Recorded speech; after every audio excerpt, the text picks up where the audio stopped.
Hi hello idli తినే వాళ్ళకి ఒక గుడ్ రెసిపీ ఏంటంటే ఓట్స్ ఒక కప్పు తీసుకోండి, బొంబాయి రవ్వ హాఫ్ కప్పు తీసుకోండి, రెండు లైట్గా ఫ్రై చేసుకోండి, వేయించుకోండి, ఉట్టిగానే వేయించి చల్లారబెట్టుకొని మిక్సీలో పౌడర్ చేసుకోండి. ఓట్స్ ఒక కప్పు, బొంబాయి రవ్వ హాఫ్ కప్పు వేయించి పౌడర్ చేసుకొని ఒక బౌల్ వేసి బాగా కలుపుకోండి. కొంచెం తగినంత ఉప్పు వేసి కలుపుకోండి. తర్వాత పెరుగు ఒక 2 పెద్ద గరిటెలు అయితే 2 గరిటెలు వేసుకోండి. 2 గరిటెలు పెరుగు వేసుకొని మంచిగా మిక్స్ చేసుకోండి. తగినంత వాటర్ పోసి మనం ఇడ్లీ పిండి ఎలా కలుపుకుంటామో అలా కలుపుకోండి. ఇంకా మీకు టేస్ట్గా ఇంకా బాగా కావాలంటే ఒక క్యారెట్, ఒక ఉల్లిపాయ, ఒక పచ్చిమిర్చి మిక్సీ వేసుకోండి, కచ్చాబచ్చా వేసుకోండి మిక్సీ. అది కూడా ఆ పిండిలో వేసి కలిపేసుకోండి.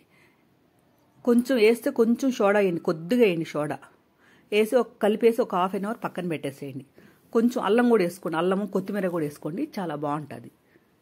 ఇవంతా బాగా కలిపి ఒక హాఫ్ అన్ అవర్ తర్వాత ఇడ్లీ పాత్ర పెట్టుకొని ఆ ఇడ్లీ ప్లేట్కి నెయ్యి అప్లై చేసుకోండి.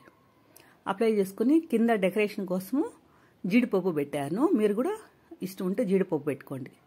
పెట్టుకుని అందులో ఇడ్లీ పిండి పోసి మూత పెట్టేయండి. సేమ్ మనం ఇడ్లీ ఎట్లా ఉడకబెట్టుకుంటామో అలానే ఉడకబెట్టుకోండి. తీసుకొని చాలా చాలా సాఫ్ట్గా వచ్చాయి. మీరు ఒకసారి ట్రై చేసి చూడండి. ఎందుకంటే ఇడ్లీలు అంటే నాకు చాలా ఇష్టం, కానీ బీఫ్ ఇడ్లీలు దోశలు తినకూడదు అనుకొని ఇలా చేసుకొని తినమంటున్నారు అందరూ. మీరు కూడా ట్రై చేయండి.